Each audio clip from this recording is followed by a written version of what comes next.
Hey, welcome everybody to this webinar. My name's Chadwick, and I'll be hosting the call today.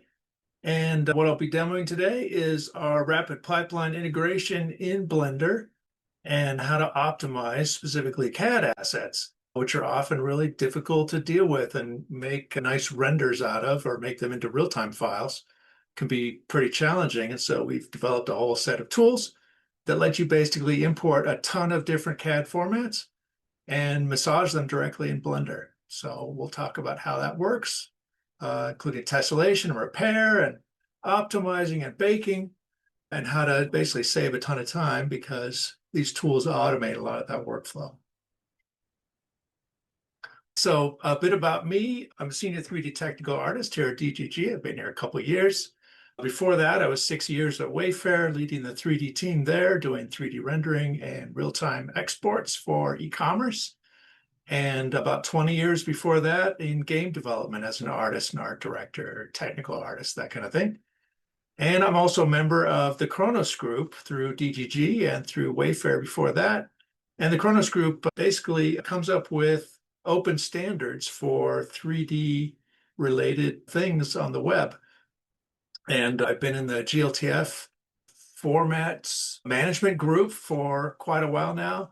And it's been great to be a part of that whole open source standards development about how does a 3D format work? What are the best things to use? So we've talked about all the extensions in GLTF and how to make those the best they are. And right now we're talking about subsurface scattering, which is really cool. So you can expect to see that in the coming weeks or months as a new extensions for GLTF. So anyway, that's about me, and let's see what our topics are today. So we'll be talking about Rapid Pipeline in Blender, and we'll try to get through all of these topics. We have an hour, so that's good. And as you have questions or you come up with ideas that you'd like to talk about or you'd like to see live demos of, pop it into the Q&A section. And we have a couple people from DGG in the call as well today. So they'll try to answer it live and text, but also I'll try to demo those if you have specific questions about how things work. Rapid Pipeline, a little bit about the system. It's basically this 3D processing tool set that has several different flavors, different ways to use the tool set, but it's all built on this 3D processor, which is this command line tool in the back end that does all these complex 3D operations. And so you can take in CAD files and tessellate them. You can remove invisible parts automatically. It has a whole optimization routine that does remeshing, material assignment, all kinds of different things with 3D data. Basically anything that you need to do to a 3D asset to make it ready to use, either for rendering or for real time. We have all these suite of tools. And some new things that are coming in on the left, bottom left there, the robot.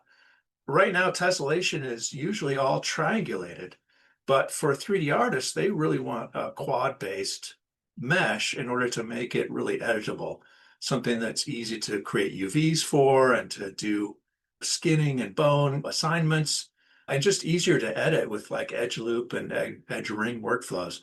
So we have a new quad-based system that basically takes the CAD models and makes them as quad assets. So it's much easier to edit than a triangulated model. So expect to see that soon. And then the microwaves on the right show how we have a system for removing invisible geometry. And by default, it considers things like glass to not be occluding say that there's a pizza slice in there, a little plate.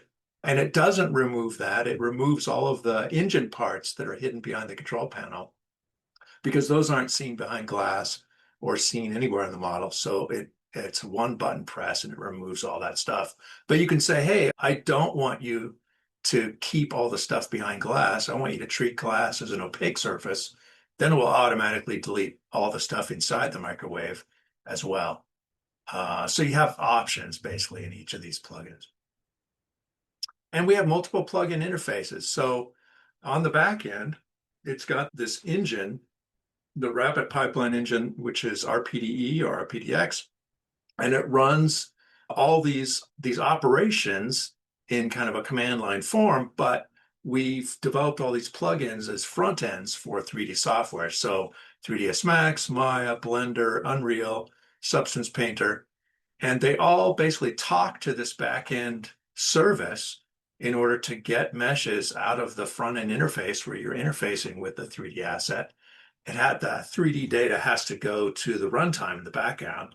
And so we use the format that works best for that particular DCC as a translation.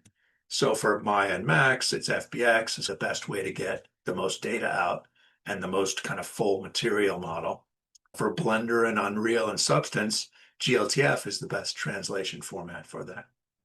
So that kind of gates what can be sent to our runtime in a way, but it's the best format for that particular DCC to ingest that asset in and out, which is what it's all about. It's about getting the data in and out between those applications. So let's jump over to Blender and take a look at how it works. So I'm going to load Blender here. And I'm using Blender 5.0.1. There's probably a more recent version, but that's I downloaded that about a month ago. So here's Blender. I'm going to go ahead and delete the default stuff that's in there. And RapidPipeline, the integration shows up in your tool shelf here. And so you can just open it up and resize it. And by default, we've got a whole bunch of actions, which are basically things that it can do to geometry in the scene in order to do various tasks that you might want to do. We've also got import and export functions. So if we click the import, we can see right away we've got a bunch of options here for importing 3D files. I'm going to pull out my demo assets here. And let's choose one of the CAD files. Here's a robot CAD file. And we've got options right away for importing CAD and importing 3D files. And they're different options based on the format. So for 3D files like FBX and USD, you've got various options. But for importing CAD files like this IGES file, you can basically import a whole bunch of different file types here, which is really cool. So first of all, we're going to look at the tessellation resolution.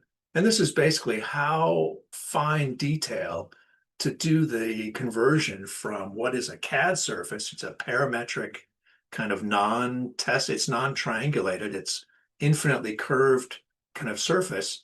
You need to make it into triangles in order to do any kind of material assignment, make UVs, do rendering, do web 3D stuff. It needs to be tessellated. So by default, the level is fine, but you've got extra options here. Extra fine for even more detail, medium, coarse, extra coarse. And I can show in the slides, if I pull those up, let's see, where's my slide? Control deck. There it is. Oh, okay, so here's a car model, and it shows each of the tessellation kind of resolutions. Fine by default, it's pretty good, but you can get even more detail with extra fine, and you can go all the way to extra coarse. Now, I don't recommend you use extra coarse just because it's taking each patch of the CAD model and doing a coarse tessellation on that. And so you get some of the super blocky and some are finer detailed based on how big the patch is. And maybe that works if you're doing like physics proxies or I just want to get it done fast. I don't really care what the visual quality is. But generally, it's better to pull in more detail and then let the 3D processor do the optimization on that, because then it will detect based on curvature how many triangles it needs to remove. So that's kind of tessellation resolution. And then we have custom tessellation controls. So you can go even further with the quality level. If you don't like what you're getting out of the default 5 levels, we've got these 3 green controls that you can set and basically control how you get from the blue CAD surface into the red triangulated surface, and control in a fine detail like how much you deviate from the CAD surface to get to the triangulated. So you can go like super high res if you need to, or even lower res than the coarse option, but it's all under your control. So if we go back to Blender and look at the options, that's if you go to custom, then now you have max surface deviation and max angle and max edge length. Those options then become active if you're using custom. So let's leave it at fine. That's fine for a robot. And I'm going to disable, I'll just leave CAD sewing tolerance. Actually, let's show that because that's really cool. That's actually a really cool option. So I know this door trim, this IGES file is made of a bunch of different patches. And so if we set this to 0 and basically disable sewing those CAD patches together, I'll show you how that works. So here it imports the file and it's got a process log and it shows you everything it's doing. And it's done here. So I'm going to press the home key and zoom in. And here's our door model. And it's, first of all, it's flat on the floor in Blender because Blender is a Z-up orientation system. And this thing was rendered in a Y-up CAD app. It was modeled there. So probably what we want to do is delete this thing and re-import and turn on the Z to Y-up. So let's select that and make this larger. And I'm going to convert Z to Y-up. And I'm going to keep this back at 0 again to turn off the sewing. Okay, so now it should import as standing up. Okay, so that's better, right? That's the Z to Y up part of it. And then this thing has been built with all these different patches.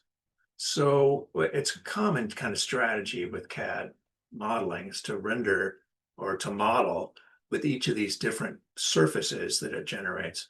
But as a 3D modeler, I don't want all these separate pieces. I want it to be one integrated piece so that it's easier for me to work with. The other thing that's happening here too is that what's typical with CAD surfaces is you've got super fine detail in the curves, but you've got less detail in kind of the flat areas. And you end up with some problems where you've got these kind of a very fine level of tessellation here. I don't know if you can see that. Yeah, zoom in a little bit more. But on this inner curve, it doesn't have all those triangles. So what you're going to end up with is T-junctions where this vertex and this vertex here in the curve don't have corresponding vertices here. And so you might develop cracks between those surfaces as they're animated or decimated down, but RapidPipeline automatically handles this. So let's re-import that and show how that works. With the CAD sewing tolerance, by the default value, it's 0.05 millimeters. This is in millimeters.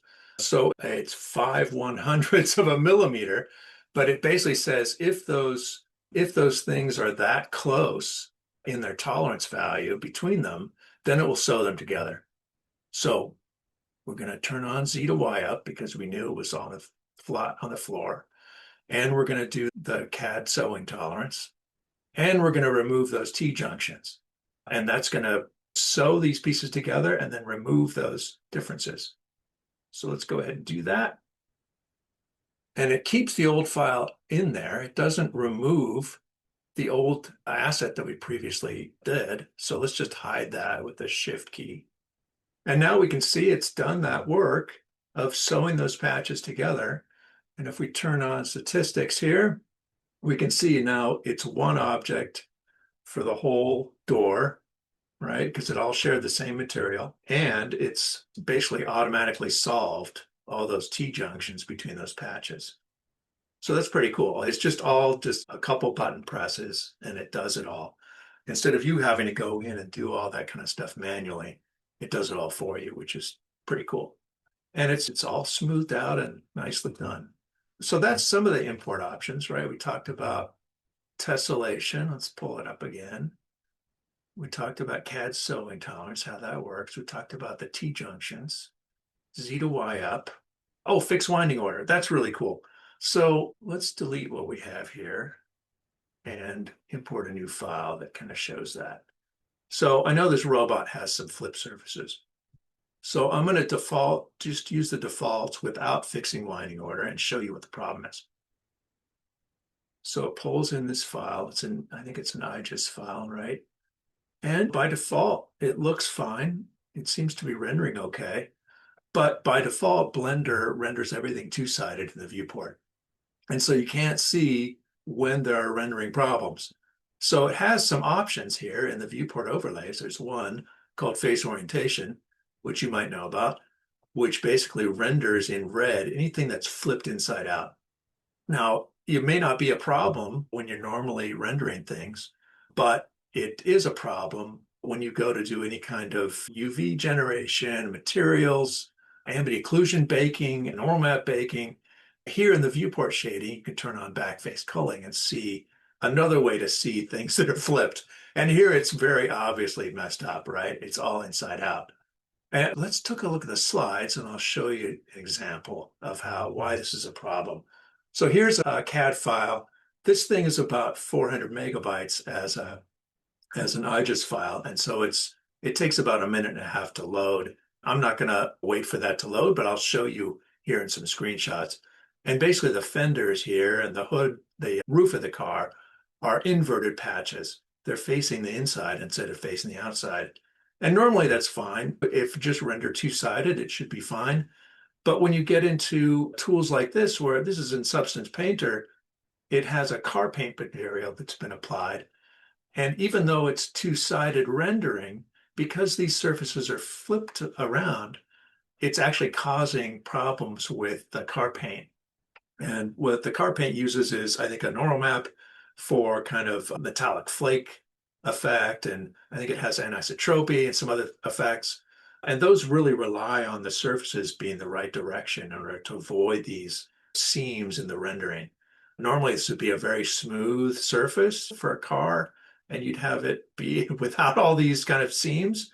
But because we've got these patches inside out, it's causing these rendering problems. And the other problem too is that if you're baking an ambient occlusion texture, if the patches are inside out, then it's going to occlude based on what it sees for the surface, which is the surface pointing in, and thus you're going to get black ambient occlusion, and it's just not going to render right. So that's what fixed winding order does. So let's go back to Blender here and re-import our asset. Let's just hide this guy and import that robot again. And this time we're going to say fixed winding order. And it's going to import directly from the CAD surfaces, do this tessellation, and then repair and flip these surfaces. And you can see it's done for 23,000 triangles out of 43. That's a lot, right? That's almost half, or more than half of the surfaces were flipped. And if you go back and turn on face orientation, nothing turns red because it's all facing the right way. Or we can also look at it with backface culling. Oh, it's already on. So that's the difference. It's that it automatically fixes it just with one checkbox, and you've got a surface that looks good. The other thing that's happening here with this asset is I'm not getting very good smoothing across the surface. If we look at the original here, let's see. When I flipped all those surfaces with fixed winding order, it redid the smoothing on the surfaces. And the original had this kind of nice flat shading on the arm here and had these nice bevels. And the new one, let's pull that back in and move it so we can see them side by side. How about that? Select it, move it.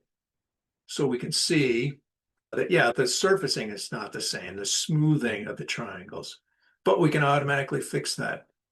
So the plugin here has all these actions that after you import, you can run actions to basically do common tasks. And one of those is to clean up your model. So I'm going to select these meshes. And what happens is we can recompute the input normals and say, choose maybe a lower threshold between hard edges, because this is probably 60 degrees will cause them to be super smooth like it is there, but maybe 30 degrees is better. And then it's got some other options. We'll just run it. And it runs on the selected mesh and basically hides the selection that was there. It doesn't delete it. So you can still get back to it, but makes it basically a new copy. So it's non-destructive, which is cool. Let's unhide that. And you can see now it's fixed the shading. So now we're back to really nice shading, but also the surfaces are flipped. They're not inside out. So that's fixed winding order. And then the cleanup mesh option, which also has its own fixed winding order. But generally, it's better to do it on the CAD asset when you're pulling it in because it's the original surfacing detail and you get a better result in general.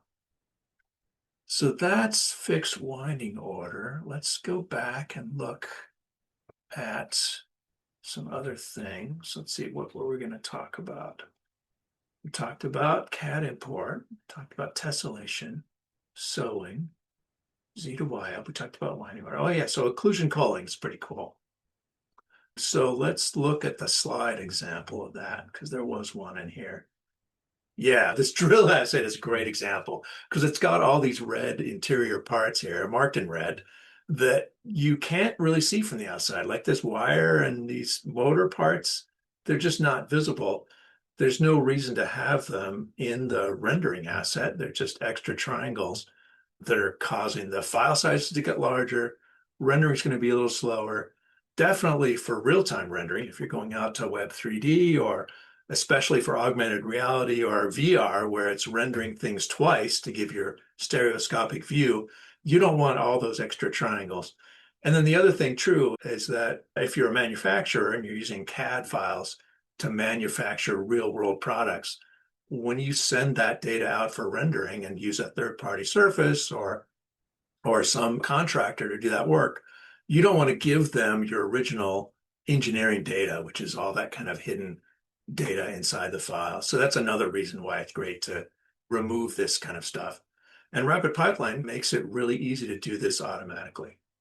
So let's start a new file, just clean up our scene here. And I'm going to delete the default stuff.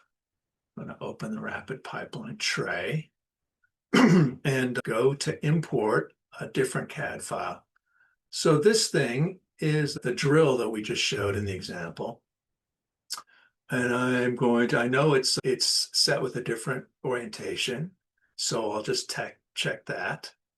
And I think I'll just leave all the rest of the defaults. So it imports, this is a 3DM file, so it's coming from Rhino. And it basically imports all that. And now we've got the file. So let's check and make sure we've got any questions to answer or anything. I think we're good so far. Let's see, we do have a Q&A here. So we've got a question here. Let me go ahead and answer that, and then we'll get back to culling. So we've got a question from Thomas. He says, if some DCs are fed GLTF, the quad remeshing won't help because GLTF is tri-mesh only. That's a really good point. Okay, so GLTF, that's a fundamental kind of limitation, if you can say, about GLTF, is that it's triangulated data, and they split apart the model based on the material boundaries and other things. And it's basically because GLTF is meant as a transmission format. It's meant to be machine read and to be in a really good format for a 3D renderer, just to pull the file directly without having to unpack and reassess all the vertices and everything. It's set up to be a format that's just perfect for ingestion to renderers. But that means that it's triangulated file. So by default, I think in Blender, when you import a GLTF file, there it is, it has some options for pulling in a file. So let's just grab one here.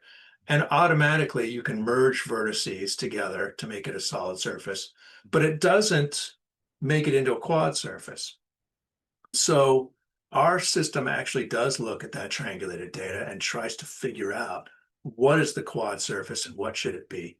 And I think I have an example here.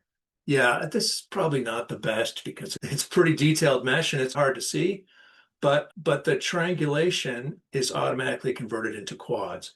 And because in Blender we use GLTF as the translation between our runtime in the back end and Blender's front end interface, we are using GLTF and it does come in as triangulated data, and we do need to quantify that input. You'll get issues where the resolution between, say, the outer curvature here of the top of the graph is a different number of vertices than the main curved surface. So you're still going to get some triangles where it's blending between the quads here and the quads of the rim. So yeah, we do handle it with GLTF and being able to pull in triangulated data and turn it into quads. And I think I might have an example file. Let's see if I've got an example here in my demos. I think I have the tessellation as a quad file. Oh yeah, here's the tea kettle. So we can zoom in and get closer to it. So here's the file that's been quantified from the triangulated input. And as I said before, going from this level of curvature to this level of curvature it automatically tries to bridge that, and it has to use triangles to do that. You can't really get quads. What you could do is remesh the surface and then get a new mesh that's all quads, but that's remeshing is its own thing on top. Anyhow, we're adding more features to this and working on this to resolve issues. For example, over here, probably this should have been bridged as a quad as opposed to that ring. So this is a feature that's being worked on right now, and we're working on improving this. But all quadifiers are going to run into similar problems, right? Where you've got a different tessellation for the curvature here than you do for the inner part. And we try to bridge that naturally and make a nice smooth surface, but it's really up to the actual mesh and how it's built. At different resolutions, it'll do a different quad-based result. And here, zoom over here. I'm not very good at Blender, obviously, but if you zoom in, yeah, it's got a ton of detail here, but it still tries to solve that and give you a good quad surface. And again, it's using GLTF as the way to pull it in and out. So let's go back to the occlusion culling, because that was a cool feature. And the drill is a great example of that. So let's import RapidPipeline. I'm going to go to my demos and grab this 3DM file. And I'm going to convert Z to Y up. And it's going to pull that asset in. And then we can take a look at those hidden parts that are inside it. So I'm going to hit the home key to zoom in. And let's look at it with X-ray mode on. And you can see there's a bunch of hidden parts inside. Maybe it's not so obvious in this mode, but if I move, say, this piece out of the way, you can see there's all these interior parts in here that we probably don't need. So let's look at occlusion culling, which is pretty cool. So remove occluded parts is the action for that. And it has a picture of that microwave that we talked about from before and how it removes it. It's got some options here. You can be, if you see that the default is not doing it for you, you can have it be casting more rays into the surface. And that's basically how it works, is that it casts rays at the geometry and tries to figure out which surfaces are occluding other surfaces. And for example, in this mesh, I know it's got some holes in it. So turn off X-ray mode. I can see through the drill, the front of the drill, there are some interior parts in here that can be seen from the outside. And so basically we're casting rays at the surface to figure out what can't be seen, what's covered by other surfaces. So if you look through this thing, there are some gaps in here. I think there's a gap in the very front here between these two guys. So that determines how many rays are basically being cast. And then you've got some other options like ignore transparency for the glass on the door if you want to basically occlude the pizza that's in there, that kind of thing. And then we have something called part visibility threshold, which basically decides how visible can a part be inside before it's culled, or how invisible can it be. And the default, we'll just run it with the default and show you how that works. So it goes ahead and sends a GLTF out to our runtime. It does the culling and it pulls it back in. Oh, and I probably should have turned on statistics here to see what's going on. So I'm going to hit A to select all my parts. Okay, so it's got 480 objects, and thankfully it's non-destructive. So the original is here still. So if let's unhide that and let's select it. Let's hide the other one and look at the statistics. And it's 646 objects before we did the culling and 160,000 triangles. So let's hide that guy and unhide this guy. And we see now it's taken it down to 480 and 105 instead of 167, right? However many that was, right? 163 it was. So we've gotten down to less objects. And then we can turn on the X-ray mode and you can see that all those parts that were inside of there are now gone. And it's automatically removed those. And it hasn't removed the black piece that was in the front here. You can see it through there. There's a drill part there, there's another part, and that's because they can be seen through the open front, right? So it's smart about that. It doesn't remove parts that can be seen from the outside. But it rapidly reduces the extra geometry that was inside the model. And now we don't need to have that, so it's gone. So that's the remove occluded parts, which is cool. The other thing that we have is remove small parts. So let's delete this guy and unhide the original. And in the original, if we go to this X-ray mode, you can see there's all these little screw parts in here. So you can also remove tiny parts. If I want to keep the other big parts and I just want to remove all the screws, you can do that. So let's remove small parts on this. And basically it's a value in scene units, which is usually meters. And so this is 0.01 meters is going to be 100th of a meter, which is a centimeter. So anything that's smaller than a centimeter, it'll call out. And so I can just run that and we can look at the result and see what it does. And again, hid the source model and unhid the result. And we can see all those screws are now gone. So it's just a quick way to remove really tiny parts if you just want to do that. It's a great tool to have. And you can adjust the value and say, oh, I want it to be anything that's smaller than a millimeter or whatever value you want. So let's go back to our slides and see what were some of the other things we wanted to talk about. Occlusion culling. Oh yeah, decimation and baking. So that's a common thing that you have to deal with going out to real-time files is you need to decimate it and get down to something that is really efficient for real-time rendering.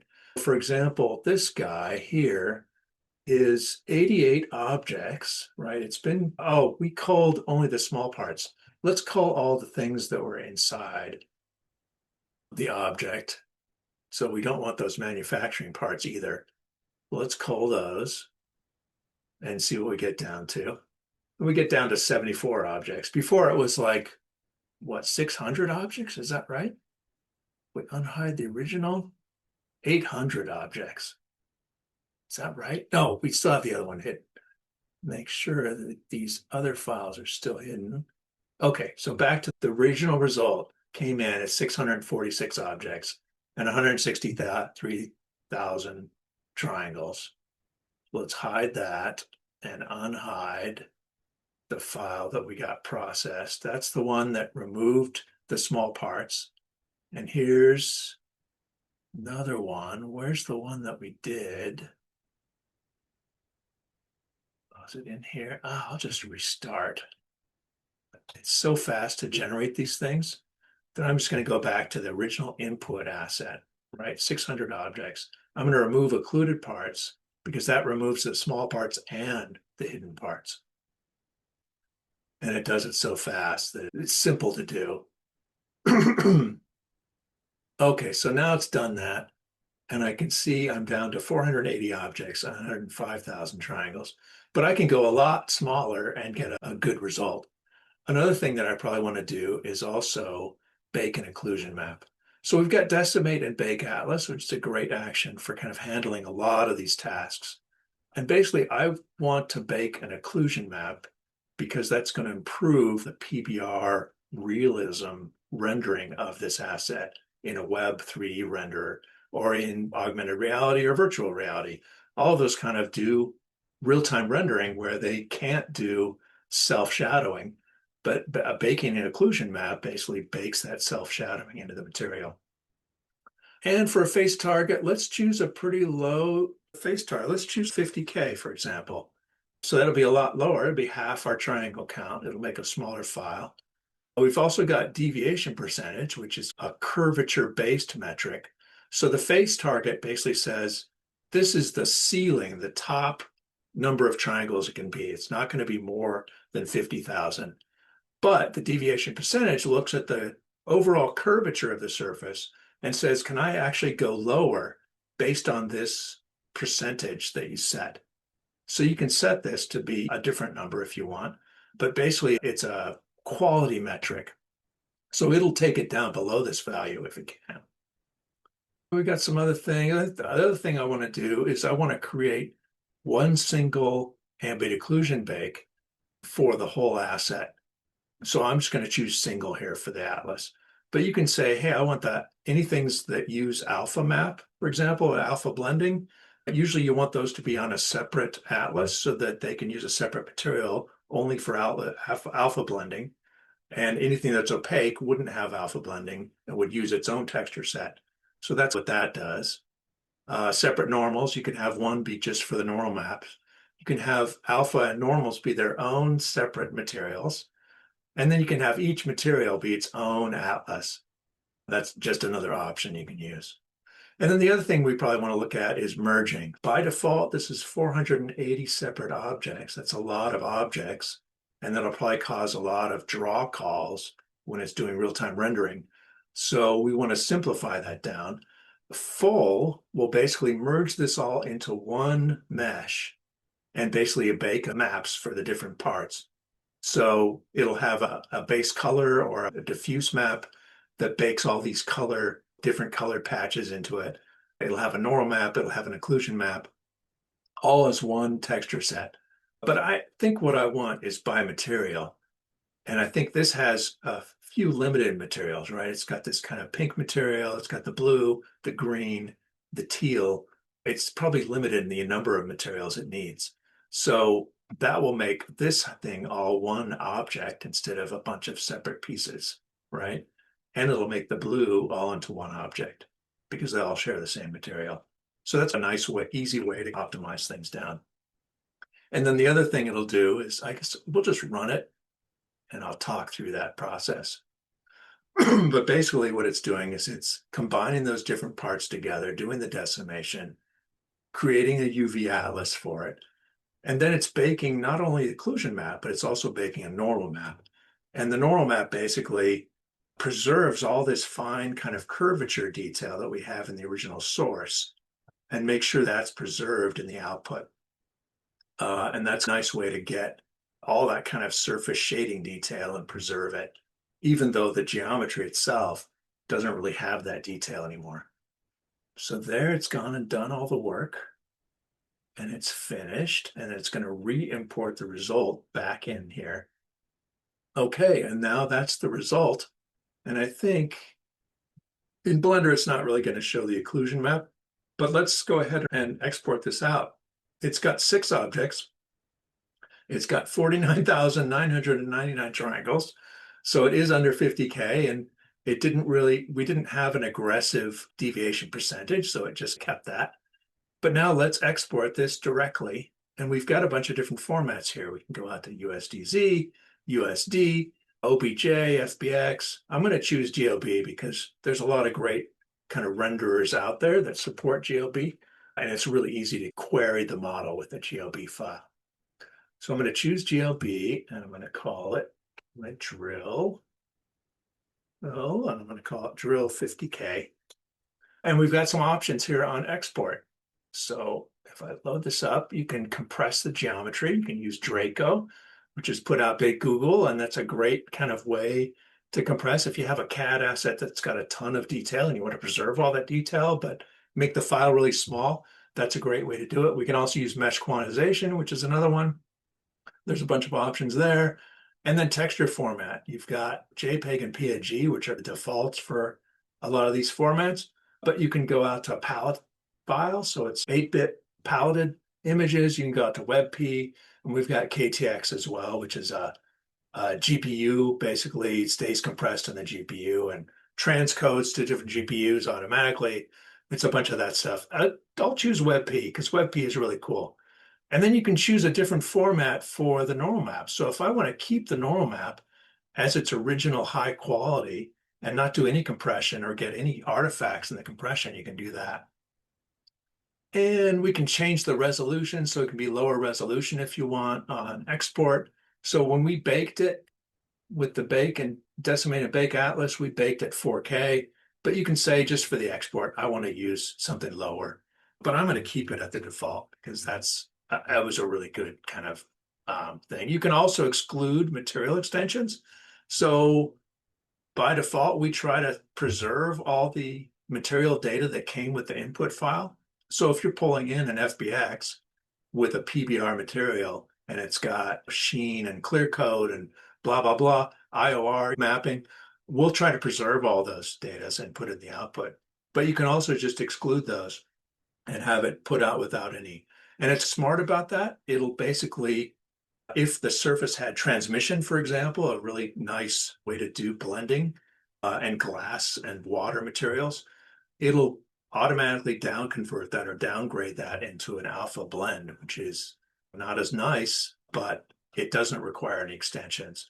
So if you know you're going out to a result that does a renderer that doesn't support certain extensions, you can just simplify the model way down. And then we've got some others, blah, blah, blah. I'm going to go ahead and just export this. Let's go into my demo assets. And then we'll pull up a web browser and take a look at it. So there, oh, it's still doing the decimate and bake atlas because I had that activated and I didn't have the export activated. So there it went and rebaked it. Let's export that instead. It's my bad. I was in the wrong interface, switching back and forth. So let's go back out to our demo, and I'm going to overwrite that file. Did it put, oh yeah, it didn't even export it because I was in the action and I wasn't in the export. So I'm going to call this again, drill 50K. And no geometry compression because it's already 50K. It's pretty low. I'm going to choose WebP for the textures, but the normal map, I'm going to choose a PNG because I want that to be super clean. And let's export it. So now it goes ahead and does the export. And oh, you know what? This is actually not going to be a great result because I rebaked the thing that I had baked before. And so it's a double bake. So it's not going to preserve all that nice detail that we had in the original mesh because we started from the tessellated asset. So let's redo that. That was not smart of me. So I'm going to unhide. This is the original surface. Let's go ahead and decimate it. Thankfully, it's really fast when it does this. So it's pretty simple to redo. 50K, I think that, oh yeah, and we want it to be single atlas, and we want to merge by material. 50K, 4K, bake the occlusion map. Let's run it. Another nice thing about the plugin here is that it works based off of what you've selected in the scene. So if I selected only one part, I could decimate that separately from everything else, bake it separately, and do occlusion based on only that one object if I wanted to. Or just deselect and only work on what's visible. So also it doesn't work on what's hidden in the file, which is nice. That way you can work in a non-destructive workflow, just like I did here, right? I deleted everything else and I unhid the original, and now I'm working on that and basically exporting that. So there it's finished, and it's going to re-import the result back in, and we'll see if it goes from 646 objects down to 50K and what? I think we said it was 6 objects, right? So there it's finished. Didn't pull it in, or it did, and it hid it. Yeah, I don't know what happened there. Why didn't it pull it in? I think because I confused it with the export dialog being open while I ran an action. That was probably it. So let's just reset it all and re-import it because I think I messed it up by doing that export. So let's import that asset. Thankfully, we've got some extra time here. I'm going to convert Z to Y up. Fine. Let's do extra fine. Why not? It doesn't take that much longer to do that kind of stuff. It goes ahead and brings it in. It's pretty fast. We've got another question we can probably talk about. Let's see. We've got a question from Al. He says, will you incorporate some of these, quote, are you sure, unquote, procedures? I would never know what I did wrong. I'm not sure if I quite understand the question. Are you thinking like an undo, for example? Or, oh, maybe you're talking about it being more smart about how it works. Oh, look, it did it, but it didn't fit. I think Blender's now in a bad state because of that export dialog. So let's restart Blender. Go back out to my desktop. Restart Blender. That's always the best option too. Basically just what you went through, said Al. Yeah, sometimes there are going to be errors in the system, and that's part of the process of working on top of. So RapidPipeline is basically in the back end, and this is just a scripted front end that points at the back end runtime and sends data from Blender out to it to do its processing and then pulls it back in. But that means that we're beholden to all the limitations of Blender or 3ds Max or Maya. None of them are foolproof. They all have bugs for sure. We're limited by that front end. Now, it gives you a lot of power because you can select individual items and do a bunch of individual work on things, and it makes it a great front end interface to do processing. By extension, you've got all the problems too of the front end interface, and that it sometimes can get in a bad state, just like we saw. Because all these things run really quickly, it's pretty easy to reset it and redo it. If you get in a bad state, you can always just reset and redo. Or you can also, one thing I'm not doing here is saving a blend file. So you can save a blend file and save your state periodically. I know 3ds Max, for example, has an automatic backup function where it automatically every 15 or 5 minutes, whatever the interval you set, it will save the whole scene file for you. So if you crash and you did something bad, you can just import where you were 5 minutes ago. And that's a great way to proof test whatever was messed up about your process. Okay, so I was gonna do a single atlas and I was gonna merge by material, right? We've got 50K, we've got bank occlusion map. I'm gonna deselect and just run on the whole scene. And it's gonna do its process. Yeah, that's kind of part and parcel for doing 3D graphics work. There's always going to be bugs, and you won't always know what caused the bug. You can go in and redo your process if you're doing like bug testing. So, for example, I'm in the beta program for 3ds Max with Autodesk, and that means I get to see early releases, but I'm also providing bug testing and feedback about when they add a new feature, where does it crash?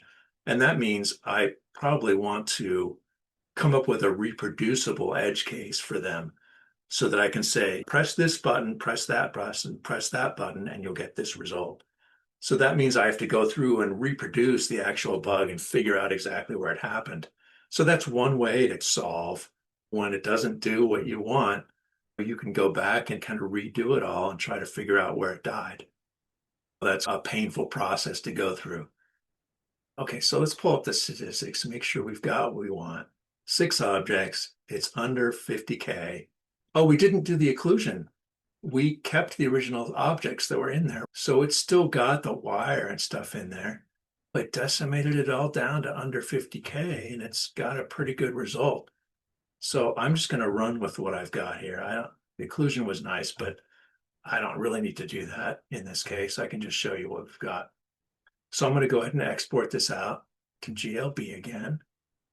This time I'm going to be careful not to try to redo another action. I'm going to save over top this guy. I'm going to choose Web PNG and keep everything as the defaults. And it's going to go ahead and save over top that file. And that's done, right? All right, let's go out to the desktop and find my folder. Here it is. It's off screen. Let's pull it in and let's pull up our web browser, which is Chrome. Here we go. And I'm going to pull up the GLTF sample viewer, which is a great thing to look at. So let's pull up the folder. Where was it? Here it is. And our drill, it's now down to 4 megabytes, whereas before it was 78 megabytes. So that's pretty good. And let's just drag it in and see what we got. Okay, so there it is. And it's showing me that it's got the self-shadowing, which is nice. We go to advanced controls. We can look at the mesh count is 6. It's under 50K triangles. And one of the other cool things they have here are these debug channels. So I can look at the occlusion and the other maps that are involved. Hey, we've got occlusion and it's pretty nice. It's really high quality. It's noiseless, which is hard to get if you ever use like V-Ray or Arnold or any of these other renderers. Sometimes they make noisy maps, but here it's pretty fast and it makes a really good result. And the other thing we've got is a normal map texture. And so this texture has preserved a lot of the fine shading detail by using these gradient values in the normal map in order to preserve these kind of sharp edges. Whereas the mesh doesn't really have those. It's a smooth surface.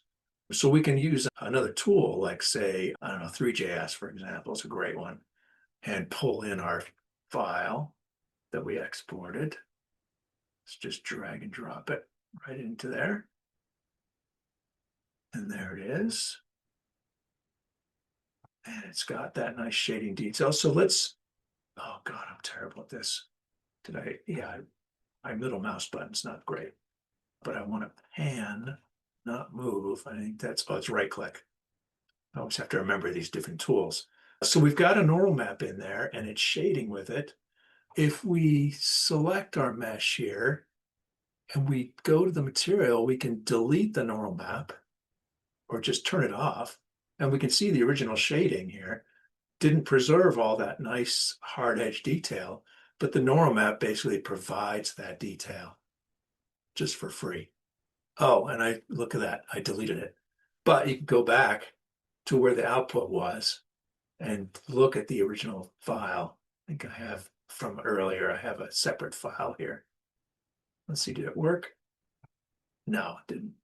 I don't know. It's 3ds editor. But anyway, it preserves all that detail across the model based on the material, which is pretty cool. So that's basically it. Let's go look back at our slides and see if there's other stuff that we want to cover here. Where's our slide deck? There we are. So we talked about decimation and baking. We talked about export to web ready. Yeah, so you can export to USDZ for Apple devices or GLB for general web use. And we talked about our questions. We had a few questions that were answered by people. We talked about GLTF and triangulation. What else? Can we import multiple files at once? And we got some answers there from that. You can do batches, certainly. We have a CLI tool that's really great for that. And I just made a web tutorial, a video tutorial that talks about how to go from Blender out to our CLI for batching. So I can talk about that a little bit. I can't really demonstrate that here, but I'll talk about it. And basically what we have here in the settings in the Blender for RapidPipeline is something called expert mode. And basically you'll switch between all those action buttons. So if we go back here, the action buttons make it really easy to do common tasks and simplify the UI down. But you can go into expert mode and it basically exposes all the controls. So here for Optimize and Bake in particular, you've got a lot of different controls for how you handle all the data in the file. And you can do all kinds of stuff with occlusion culling and set different options for like how sensitive it is for culling different parts. And it just gives you all the options that are available.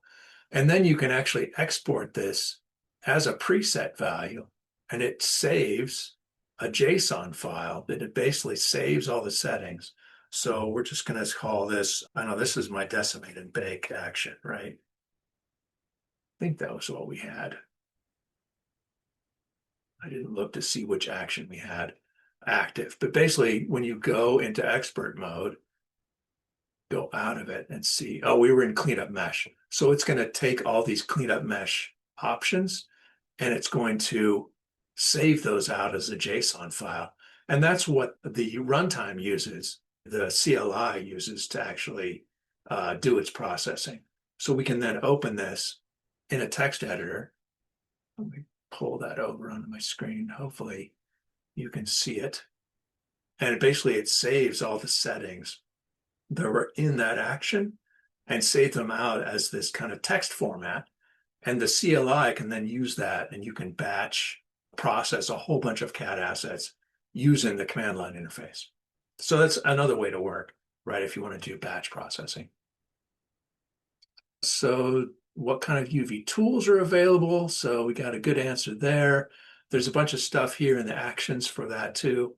So you can automatically, when you do any kind of baking, it'll generate UVs for you automatically. And you've got a bunch of different options for that.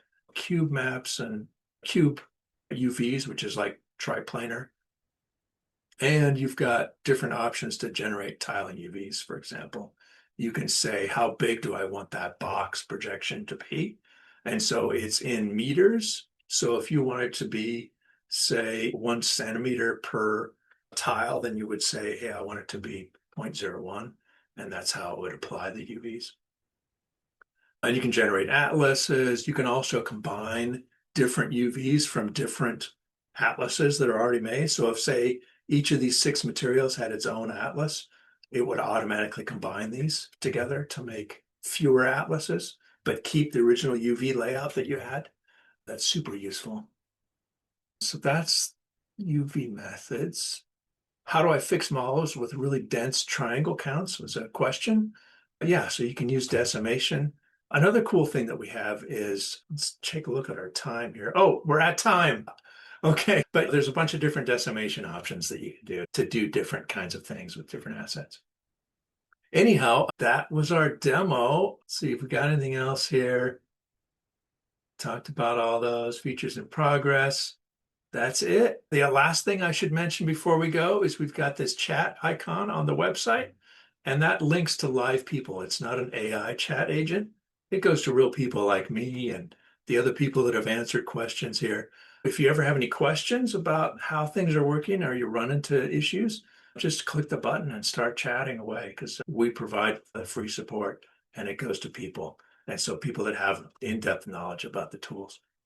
Anyway, thanks again for coming. And we recorded this. We'll save out a video and put it up on YouTube in the coming week or so and send it out. And so you can, if you missed it or if you want to share it with someone else, that's always an option. But anyhow, thanks for coming.